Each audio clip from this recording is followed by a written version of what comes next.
சென்னையில் இருக்கிற Jains Westminster அப்படின்ற ஒரு அப்பார்ட்மெண்ட்டு. அந்த அப்பார்ட்மெண்ட்டில் இருக்கிறவங்களே அதை பற்றின கம்ப்ளைண்ட்டு நிறையவே சொல்லியிருக்காங்க. ரீசெண்டாக இப்போ நியூஸ் சேனலில் நிறையா வந்துட்டுருக்கு. அதில் வசிக்கிறவங்க என்ன மாதிரியான மனநிலையில் இருக்கிறாங்க அப்படின்றதையும் சொல்லியிருந்தாங்க.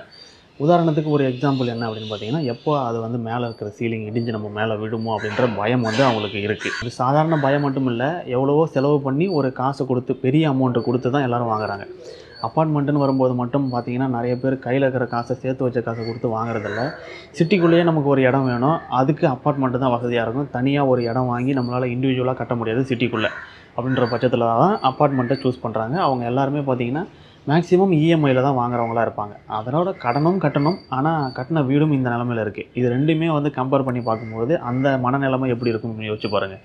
வீடு மாதிரி ஒன்று தான் இருக்குது, வீடு இல்லை. அதுக்கு வந்து நம்ம கடனுக்கு காசும் கட்டிகிட்டு இருக்கிறோம். அந்த வீட்டுடைய நிலைமை என்ன ஆக போகுது அப்படின்றது நமக்கு தெரியல. நம்மளால் நிம்மதியாக தூங்கவும் முடியல, எப்போ இடிஞ்சு விழுன்ற பயமும் இருக்குது. இந்த மாதிரியான மனநிலையில் இருக்கக்கூடிய அந்த அப்பார்ட்மெண்ட்டை பற்றி நம்ம பேச போகிறோம். அடுத்தது பார்த்திங்கன்னா, இதில் நீங்கள் ஒரு அப்பார்ட்மெண்ட்டை வாங்குறீங்க, இல்லை உங்களுக்கு இந்த மாதிரி சில பிரச்சனைகள் இருக்குது. இந்தளவுக்கு பெரிய பிரச்சனை இல்லைனா கூட சின்ன பிரச்சனையாக இருக்குது. அதுக்கு நம்ம என்ன பண்ணலாம், என்ன சொல்யூஷன் அப்படின்றதையும் இந்த வீடியோவில் பார்க்க போகிறோம். இந்த அப்பார்ட்மெண்ட்டை பார்க்கும்போது நமக்கு வந்து ஞாபகம் என்ன அப்படின்னு பார்த்தீங்கன்னா, சமீபத்தில் தான் மாவீரன் படம் பார்த்துட்டு வந்தோம். அப்போது அந்த படத்தை பார்த்துட்டு நமக்கு ஒரு தோணின விஷயம் என்ன அப்படின்னு பார்த்தீங்கன்னா, இந்த மாதிரி சில கவர்மெண்ட் பில்டிங்ஸ் இந்த மாதிரி நடக்கலாம், அதுவும் முன்னாடி நடந்திருக்கலாம், இந்த காலகட்டத்தில் நடக்கிறதுக்கு வாய்ப்பு இல்லை.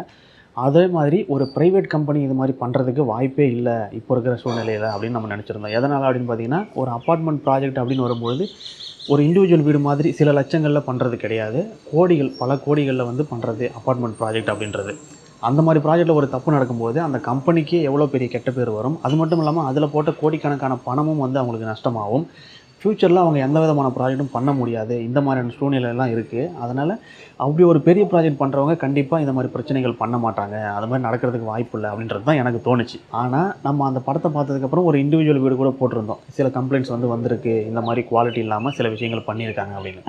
ஆனாலுமே பார்த்திங்கன்னா, அந்த விஷயங்கள் வந்து தப்பு நடந்திருக்கே தவிர வீடே இடிஞ்சு வேறு அளவுக்கு குவாலிட்டியாக இல்லாமல் அந்த மாதிரி ஒரு சம்பவம் வந்து அங்கே நடக்கலை. ஆனால் அப்பார்ட்மெண்ட்டுன்னு வரும்போது இவ்வளோ பெரிய பிரச்சனை நடந்திருக்கு. இண்டிவிஜுவல் வீட்டில் ஒரு ஃபேமிலி மட்டும்தான் இருக்கும், அப்பார்ட்மெண்ட்டில் பல ஃபேமிலிஸ் இருக்கும் இல்லையா. இப்போ நம்ம பார்த்த இந்த அப்பார்ட்மெண்ட்லேயே பார்த்திங்கன்னா உங்களுக்கு 450 வீடு வந்து விற்றுடுச்சு, 450 ஃபேமிலி அங்கே இருக்காங்க. அது போக பேலன்ஸ் விற்க வேண்டியதும் நிறையா இருக்குது. மொத்தமாக அங்கே 608 ஃப்ளாட் இருக்கிறதா சொல்லியிருக்காங்க, அவங்களுடைய வெப்சைட்டில் நம்ம பார்த்தது இது.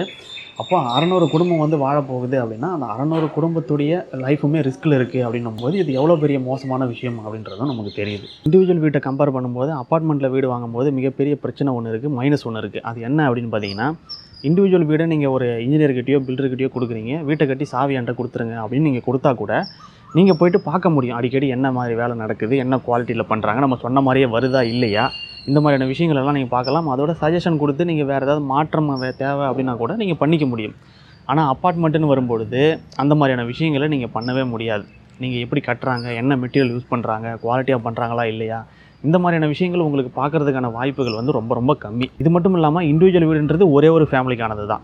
ஆனால் இந்த மாதிரி அப்பார்ட்மெண்ட் அப்படின்றது பல ஃபேமிலிஸ் வந்து ஒரே இடத்துல இருக்க போகிறாங்க. அப்படிப்பட்ட பில்டிங் வந்து எந்த அளவுக்கு ஸ்ட்ராங்காக இருக்கணும், அதுக்கான சூப்பர்வைசிங் அப்படின்றது நம்ம சைட்லேருந்து இல்லை அப்படின்றது மிகப்பெரிய மைனஸ் இது. அப்படின்னும்போது நீங்கள் ஒரு கம்பெனிக்கிட்ட நம்பி தான் முழுக்க முழுக்க இதை கொடுக்க முடியும். அதாவது அவங்களுடைய மேலே இருக்கக்கூடிய ஒரு நம்பிக்கை, இதை பேஸ் பண்ணி தான் நீங்கள் கொடுக்கணும். அப்படின்னும் பொழுது நீங்கள் அப்பார்ட்மெண்ட் வாங்குறீங்க அப்படின்னா என்ன மாதிரி விஷயங்களை பார்க்கலாம் அப்படின்றதையும் நம்ம பார்க்கலாம். இந்த அப்பார்ட்மெண்ட் பிரச்சனை வந்திருக்கு இல்லையா, இதில் என்ன மாதிரியான விஷயங்கள் மைனஸாக இருக்குது அப்படின்றதையும் பார்க்கலாம். இப்போது அவங்களுடைய வெப்சைட்டில் போய்ட்டு பார்க்கும்போது 33 வருஷமாக வந்து இந்த ஃபீல்டில் இருக்கிறோம், 1987 இருக்கிறோம் அப்படின்ற மாதிரி சொல்லியிருக்காங்க. ஆனால் அப்பார்ட்மெண்ட் கட்டியிருக்காங்களா இதுக்கு முன்னாடி அப்படின்னு அவங்க ப்ராஜெக்ட்ஸை பார்த்தோம் அப்படின்னா, அதில் வந்து பார்த்திங்கன்னா ஒரே ஒரு ப்ராஜெக்ட் தான் கம்ப்ளீட் ஆகிருக்கு. அதாவது ஃபுல்லாக சேல் ஆகி அந்த அம்யூனிட்டிஸ்லாம் முடிஞ்சது அப்படின்றது தான் கம்ப்ளீட்டட் அப்படின்னு நினைக்கிறேன். அதில் ஒரு ப்ராஜெக்ட் மட்டும்தான் இருக்குது. ஆனால் எந்த வருஷம் ஆரம்பித்தாங்க, எந்த வருஷம் முடித்தாங்க அப்படின்ற டீட்டெயில் எல்லாமே இல்லை அதில். அதோட ரெடி டு ஆக்குப்பை அப்படின்ற ஸ்டேஜில், அதாவது இப்போ சொன்னதை உதாரணத்துக்கு பார்த்திங்கன்னா, இந்த வெஸ்ட்மினிஸ்டர் இருக்குது இல்லையா, அந்த இதில் வந்து பார்த்திங்கன்னா 100 விற்காமல் இருக்குது இல்லையா. அப்போ அந்த இதில் வந்து நீங்கள் வாங்குறீங்க அப்படின்னா ரெடி டு ஆக்குப்பைனா உள்ளே போய் நீங்கள் தங்கிக்கலாம் அப்படின்றது. அந்த கண்டிஷனில் இருக்கிற அப்பார்ட்மெண்ட்டு சென்னையில் மட்டுமே ஒரு 7-6 இருக்குது.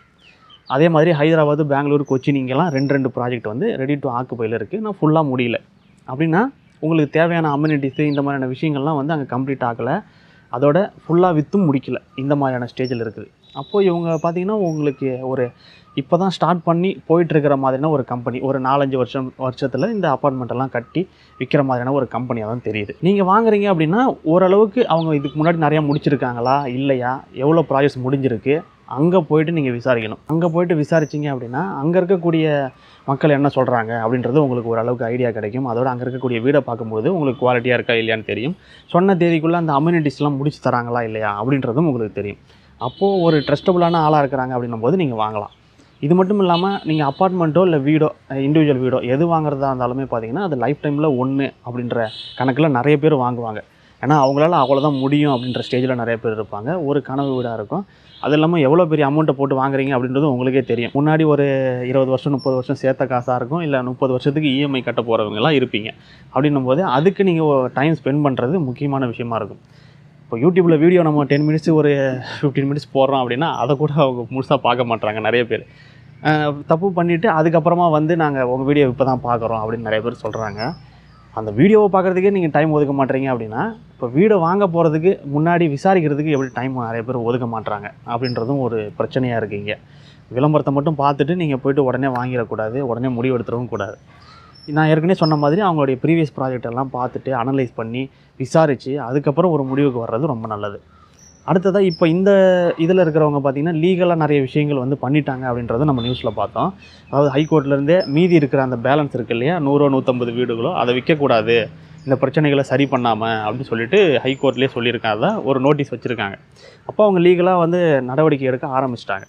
இப்போ நீங்கள் வந்து ஒரு அப்பார்ட்மெண்ட்டு இது பண்ணுறீங்க, உங்களுக்கு ஒரு பிரச்சனை வருது அப்படின்னா நீங்கள் என்ன பண்ணலாம் அப்படின்னு பார்த்தீங்கன்னா ரெரா சர்டிஃபைடு அப்படின்னு சொல்லிட்டு ஒன்று இருக்குது. ரெராவில் அவங்க ஒருவேளை அந்த ப்ராஜெக்டை ரிஜிஸ்டர் பண்ணியிருக்காங்க அப்படின்னா நீங்கள் வந்து ரெரா வெப்சைட்டில் போய்ட்டு கம்ப்ளைண்ட் பண்ணலாம். அது எப்படி அப்படின்றத நம்ம பார்க்கலாம். ரெரா அப்படின்றது என்ன அப்படின்னு பார்த்தீங்கன்னா ரியல் எஸ்டேட் ரெகுலேட்டரி அத்தாரிட்டி, அதை தான் ஷார்ட்டாக ரெரான்னு சொல்கிறாங்க. இப்போது ஒவ்வொரு ஸ்டேட்டுக்குமே ஒரு வெப்சைட் தனியாக வச்சுருக்காங்க. இது வந்து தமிழ்நாடுடைய ரெரா வெப்சைட். இந்த மாதிரி ஒவ்வொரு ஸ்டேட்டுக்கும் அந்த ஸ்டேட்டுடைய இது போட்டு வரும். rera.tn.govன்னு இருக்குது பார்த்தீங்களா, இங்கே இது மாதிரி. இப்போ இதில் போய்ட்டு நீங்கள் கம்ப்ளைண்ட் பண்ணணும் அப்படின்னா இங்கே வந்து பார்த்தீங்கன்னா ரைட் சைடில் உங்களுக்கு கம்ப்ளைண்ட்ஸ் அப்படின்னு ஒரு டேப் இருக்குது பார்த்தீங்களா. இண்டிவிஜுவல் ஃபேர்ம் அப்படின்னு ஒன்று இருக்கும். இண்டிவிஜுவலாக தான் நீங்கள் கம்ப்ளைண்ட் பண்ணுறீங்கன்னா அந்த ஃபார்ம் எம் இல்லை ஃபார்ம் என்னு நான் வந்து ஃபேர்முக்கு அப்படின்னு நினைக்கிறேன். அதில் வந்து கிளிக் பண்ணிங்க அப்படின்னா ரிஜிஸ்ட்ரேஷன்லாம் கேட்குது. நீங்கள் ப்ராப்பரான இதெல்லாம் கொடுத்துட்டு அந்த ஃபார்மில் வந்து நீங்கள் ரிஜிஸ்டர் பண்ணி, அதாவது ஃபோட்டோ இந்த மாதிரி எவிடன்ஸ் எல்லாம் கேட்பாங்க, அதெல்லாம் கொடுத்து நீங்கள் கம்ப்ளைண்ட்டை ரைஸ் பண்ணிக்கலாம். இதுக்கு அடுத்தது பார்த்தீங்கன்னா CREDAI, இதில் வந்து மெம்பராக இருக்கிறாங்களா அப்படின்றது நீங்கள் பார்க்கணும். இது வந்து பார்த்தீங்கன்னா ஒரு அசோசியேஷன் மாதிரி. இதனுடைய ஃபுல் ஃபார்ம் என்ன அப்படின்னு பார்த்தீங்கன்னா confederation of real estate developers association of India. இப்போ இதுலேயுமே போய்ட்டு நீங்கள் வந்து கம்ப்ளைண்ட் பண்ண முடியும். எங்கன்னு பார்த்தீங்கன்னா நீங்கள் கீழே போனீங்க அப்படின்னா உங்களுக்கு இங்கே கஸ்டமர் கிரீவன்ஸ்னு இருக்குது பார்த்தீங்களா, அதில் போய்ட்டு ஃபைல் ஏ கிரீவன்ஸ் அப்படின்னு ஒரு ஆப்ஷன் இருக்குது பார்த்தீங்களா, அதுக்குள்ளே போய்ட்டு நீங்கள் இந்த டீட்டெயில்ஸ் எல்லாமே கொடுத்துட்டு ஃபோன் நம்பர் டீட்டெயில்ஸ் எல்லாம் கொடுத்துட்டு அப்பார்ட்மெண்ட் பற்றின டீட்டெயில்ஸ் வந்து கீழே கேட்டிருப்பாங்க. இன்ஃபர்மேஷன் அபவுட் ப்ராப்பர்ட்டி, அந்த ப்ராப்பர்ட்டி டீட்டெயிலு. இங்கே வந்து பார்த்தீங்கன்னா ஃபோட்டோஸ் எல்லாம் கேட்குறாங்க பார்த்தீங்களா, இதில் வந்து பார்த்தீங்கன்னா அக்ரிமெண்ட்டு அது இதுன்னு கேட்குறாங்க. அந்த டீட்டெயில்ஸ் எல்லாத்தையுமே நீங்கள் இதில் வந்து அப்லோட் பண்ணிட்டீங்க அப்படின்னா இதுலேயுமே உங்களுக்கு தீர்வு கிடைக்கிறதுக்கான வாய்ப்பு இருக்குது. இப்போ இந்த 2 மட்டும் இல்லாமல் அடுத்ததாக பார்த்தீங்கன்னா கன்சியூமர் கோர்ட்டில் நீங்கள் போய்ட்டு கம்ப்ளைண்ட் பண்ணுறீங்க அப்படின்னா அது மூலமாகவும் தீர்வு காண முடியும். எதனால் அப்படின்னு பார்த்தீங்கன்னா இண்டிவிஜுவல் வீடுன்னு வரும்போது நிறைய பேருக்கு இது ஒரு பிரச்சனையாக இருக்கும். லீகலாக வந்து நம்ம மூவ் பண்ணுறது அப்படின்றது கஷ்டமாக இருக்கும். அதோட பார்த்தீங்கன்னா உங்களுக்கு லீகலாக போகும்போது அந்த வீடு முடிகிறதுக்கான வாய்ப்புகள் வந்து டிலே ஆகிட்டே போகும். சீக்கிரமாக அந்த கேஸை முடிக்கிறதும் ரொம்ப கஷ்டமாக இருக்குது அப்படின்னு நிறைய விஷயங்களை நம்ம பார்த்தது. ஆனால் இங்கே வந்து பார்த்திங்கன்னா அப்பார்ட்மெண்ட்டு ஒரு பெரிய ப்ராஜெக்ட்டு, இதில் எவ்வளோ ஃபேமிலிஸ் இருக்காங்க அப்படின்றதும் பார்க்குறோம். அதோட அப்பார்ட்மெண்ட்டுன்னு வரும்பொழுது தான் இந்த ரெரா இந்த மாதிரியான விஷயங்களில் வந்து நம்ம கம்ப்ளைண்ட் கொடுக்க முடியுது, இண்டிவிஜுவலுக்கு இல்லை. அப்படின்னும் போது நீங்கள் அப்பார்ட்மெண்ட்டில் இருக்கிறீங்கன்னா இந்த மாதிரி கம்ப்ளைண்ட்ஸை நீங்கள் ட்ரை பண்ணலாம். இது ரெண்டும் முடியல அப்படின்ற பட்சத்தில் கன்சியூமர் கோர்ட்டுக்கு 3ஆவதாக நீங்கள் போகலாம். இப்போ பிரச்சனை வந்ததுக்கப்புறமா இந்த மாதிரியான விஷயங்களை நீங்கள் செய்கிறது அது ஒரு பக்கம் இருக்கலாம். ஆனாலுமே அந்த பிரச்சனை வந்துருச்சு அப்படின்னா ஃபேமிலியில் என்ன மாதிரியான பிரச்சனைகள் வரும் அப்படின்றது நீங்கள் யோசிக்கணும். உங்கள் மனநிலைமை எவ்வளோ நாளைக்கு அந்த பாதிப்புலேயே இருக்கும் அப்படின்றதையும் நீங்கள் யோசிக்கணும். இந்த மாதிரியான விஷயங்கள் பின்னாடி வரக்கூடாது அப்படின்னா நீங்கள் முன்னாடியே எச்சரிக்கையாக இருக்கிறது தான் ரொம்ப நல்ல விஷயமா இருக்கும். நீங்கள் ஒரு அப்பார்ட்மெண்ட் வாங்குறீங்க அப்படின்னா நிறைய விஷயங்களை செக் பண்ணிவிட்டு அதுக்கப்புறம் வாங்குறது தான் ரொம்ப நல்ல விஷயம். இப்போது ஒரு சிலர் வந்து பார்த்திங்கன்னா ஏற்கனவே நம்ம நியூஸில் பார்த்தது இந்த மாதிரி அம்யூனிட்டிஸ்லாம் வந்து வரும்னு சொன்னாங்க, ஆனால் இன்னும் வரலை அப்படின்னு ஒரு கம்ப்ளைண்ட் இருக்குது. அடுத்ததாக பார்த்திங்கன்னா இன்னுமே இபி கனெக்ஷன் இங்கே வரலை, ஜென்ரேட்டரில் தான் ஓடிட்டுருக்கு அப்படின்னு ஒரு அப்பார்ட்மெண்ட்லேருந்து கம்ப்ளைண்ட் பண்ணியிருந்தாங்க. அதாவது நியூஸ்லேயே வந்து பேசியிருந்தாங்க. இப்போது இந்த மாதிரி இதுக்கெல்லாம் வந்து அவங்க சர்டிஃபிகேட் என்ஓசின்றது வாங்கியிருக்காங்களா, ப்ராப்பரான இடத்துல தான் கட்டுறாங்களா, ப்ராப்பரான கவர்மெண்ட் அனுமதியோடு தான் பண்ணுறாங்களா, இந்த மாதிரியான விஷயங்களுமே வந்து நீங்கள் செக் பண்ணணும் வாங்குறதுக்கு முன்னாடி. அப்படி இல்லாட்டி நீங்கள் நிறைய காசை கொடுத்துட்டு நிறைய நாள் வேதனைப்பட வேண்டியதாக இருக்கும். அந்த மாதிரி விஷயங்களை தவிர்க்கிறது நல்லது அப்படின்றது என்னோட அட்வைஸு. இதை பற்றின உங்கள் கருத்துக்கள் எதுவாக இருந்தாலும் நீங்கள் கமெண்ட்டில் சொல்லுங்கள். நன்றி.